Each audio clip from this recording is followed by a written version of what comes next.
Hello, hello, this is Ketter with a Battleshopper breakdown round 3.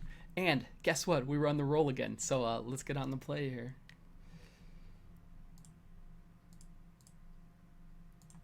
Let's see. I like it. So we have a tap land on one. Let's double check we have a necrotic. Yeah, this hand seems fantastic. All right. So we're going to have a tapped coin on one. And then we'll be able to go dust on the 2 for red. All right. Tap shard. Slow shard.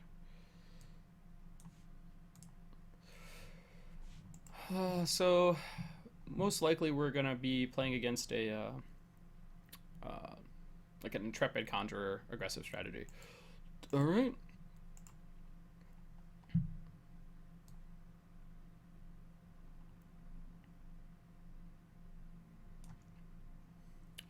So we'll have our preferred 2-3 curve here. Select our red shard.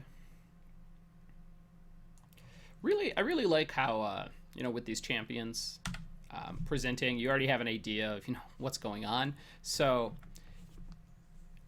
I'm already making sure that I'm getting to sequence my deck how I would like to, in the early game. Interesting. Well, maybe they're the Heart of Ember strategy, so a little more mid-range, but I think we're going to have a nice follow-up here.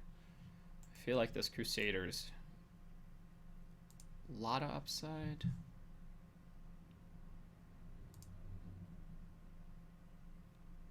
So typically you want to play Cabalist the turn that you're also going to fire off some other stuff. And then you can start that loop. So we're going to go with the Crusader here. Start the pressure game. Yeah, I'm going to hold on to this. Get a couple more mana possibly, and then maybe get 2 of these in play to try to get the slag pot to basically fire off every turn.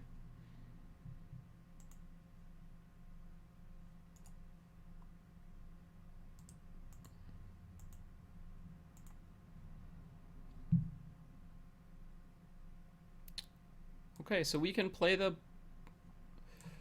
Blamsmith here. No. We'll just attack in with the usuals.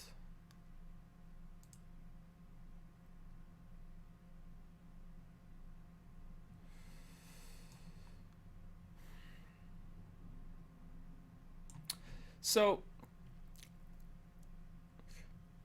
we're going to hold off on the Cabalist one more turn, but I think I want to put this Blamsmith in play to give me the Valor.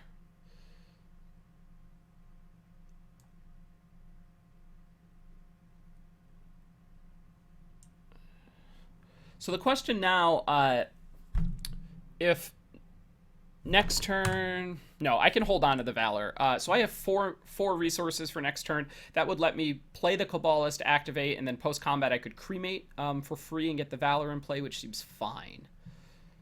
We could also Valor pre-combat, if our opponent presents a set of blockers that's better for that to attack in for 7. It's a fantastic cremate target. Ensures that we get to keep up the pressure.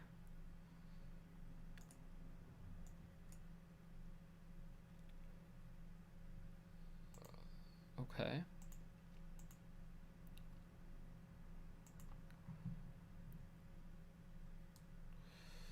All right.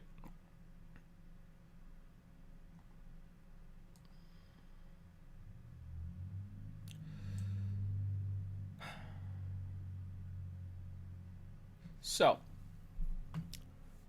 2 options here. So we're definitely activating this, but it's a matter of if I want to cremate or Valor here.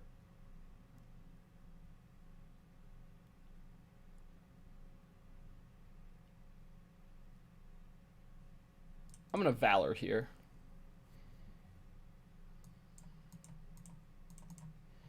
Set us up next turn for a double removal spell. Hopefully cast them for free.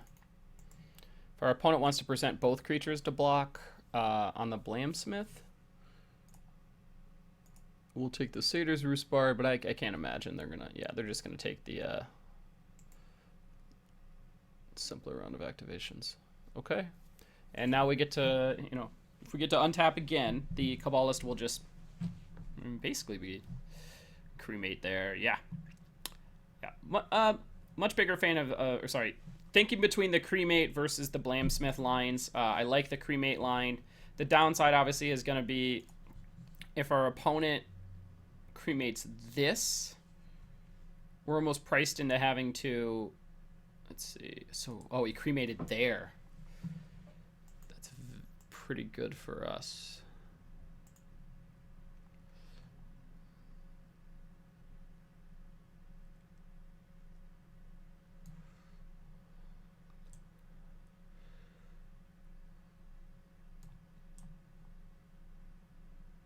So I get to scrounge one here.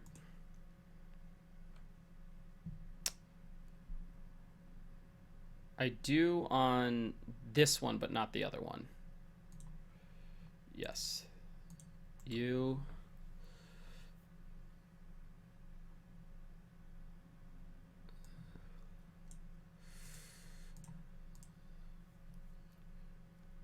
Yep, so we'll then target this, activate this ability, swing with the team. If opponent wishes to block Redling, they are allowed to.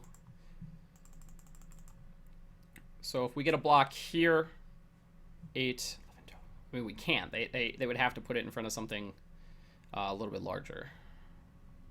Unless they don't think we have the cremates. So they're going to block there, taking 7, 8, 9.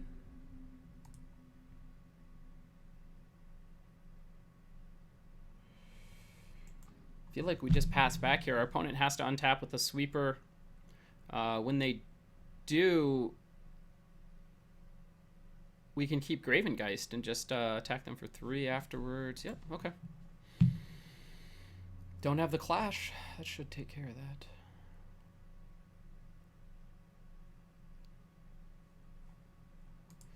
So when we get to the reserves,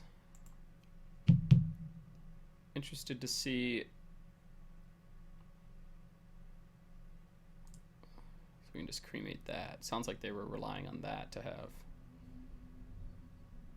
Sure.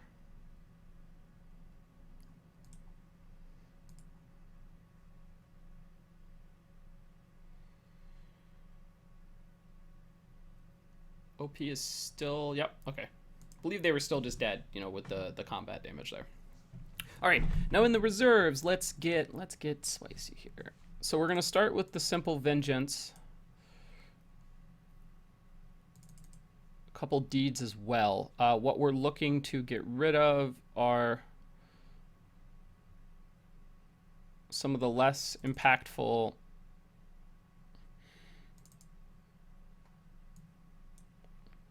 creatures in the deck, so let's figure this one out here. I like Gravengeists.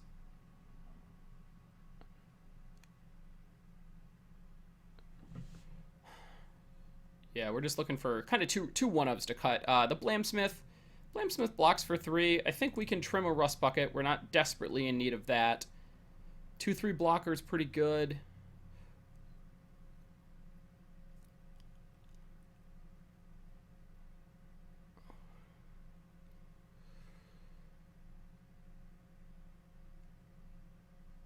I think this is another round where the Gravengeists are less than impressive, because not letting our opponent block seems pretty reasonable with the Rust Buckets, but the Geist going over the top, not as interested. We do have to factor in that their opponent doesn't have great ways to kill it, so possibly we want to just, you know, kind of get them with the gruesome deeds and the like. Yeah, let's go a Rust Bucket, and we'll also cut, I think it just might be both of these Motor Trikes. We're not really looking to pressure, and I want to keep these other, Lasgar's Vengeance. Okay, so we cut the pressure cards in the Motor Trikes. We're not looking to race here, we're looking to Vengeance. Let me Valor that real quick. Whoops. There we go. Fix that real quick. Sorry about that. One thing you really got to keep in mind when you're sideboarding with this deck is the Underworld restriction. I've messed it up a few times before, but that's something that if I'm going to bring in all the deeds and the like, I actually have to cut one of the Graven Geist there to make sure I don't lose all my Underworld typings.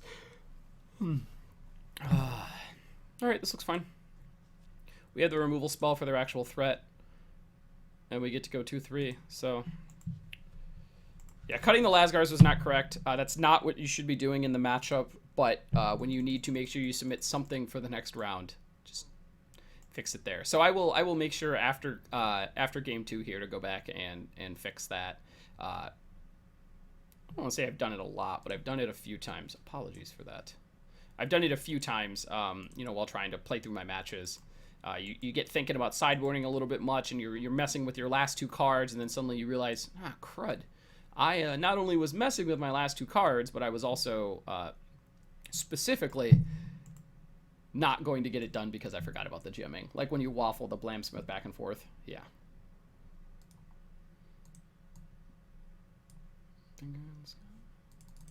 So I think opponent will...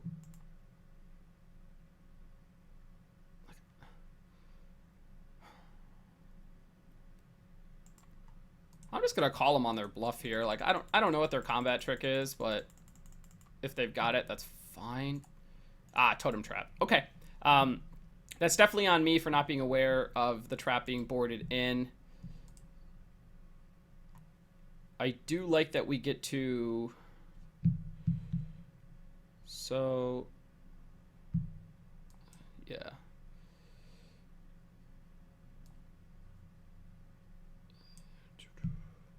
We'll just fire back with the Underworld here. Seems like our opponent missed their 3rd shard drop as well. Interesting. The knowledge of the shard drop, I can't say it really changes my sequence. Or sorry, the recognition of missing the shard drop, I can't say it changes my sequence, but... Yeah, I'd say it's a little overzealous on that. Okay.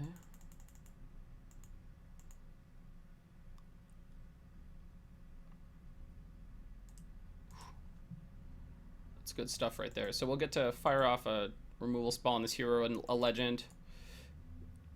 Yes. So you get 1 Valor off of this.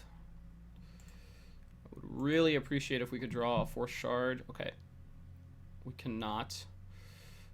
So we have a Necrotic. Let's get a Dwarf rolling here. Yeah, that gives us a better Gruesome Deed. Boom.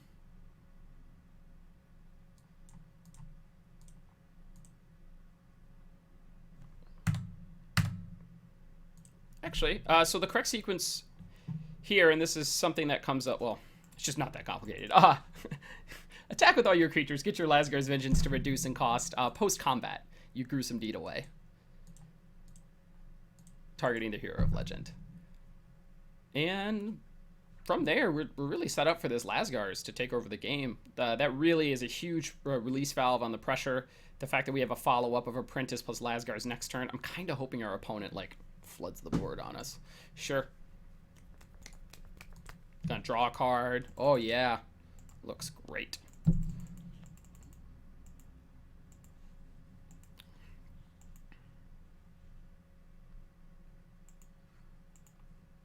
Not gonna block. And then after we do the Dread Apprentice sequence, we have a Deathseeker one as well. So that's kind of nice.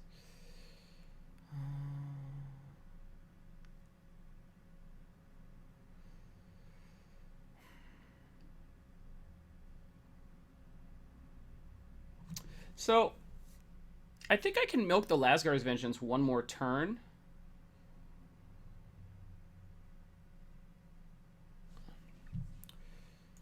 And I'm wondering... Yes, okay.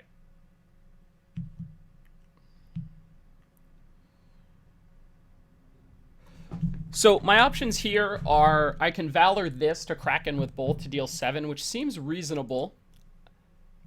That'll put our opponent to 9, and then we can follow up with this Crimson Slayer. We could also go Gravengeist Deathseeker, which I kind of like, because our Deathseeker is going to be pretty big. Yeah. Yep, I'm gonna go with that sequence.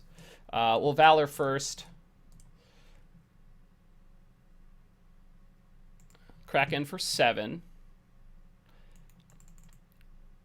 And then post combat, we have a pretty clean Gravengeist with the Deathseeker. We're gonna eat 2 on the size pump, not on the rage pump for that one.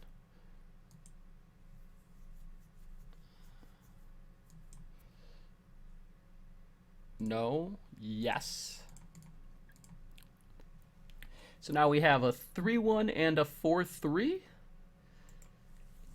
I definitely would have liked to save the Deathseeker if we had hit the land and been able to apprentice there, or if we had hit a shard and had the sequence of being able to apprentice and then Deathseeker on the same turn with some of the, excuse me, the Dreadlings afterwards. That'd be fantastic. So Decree the Underworld Crusader. Okay.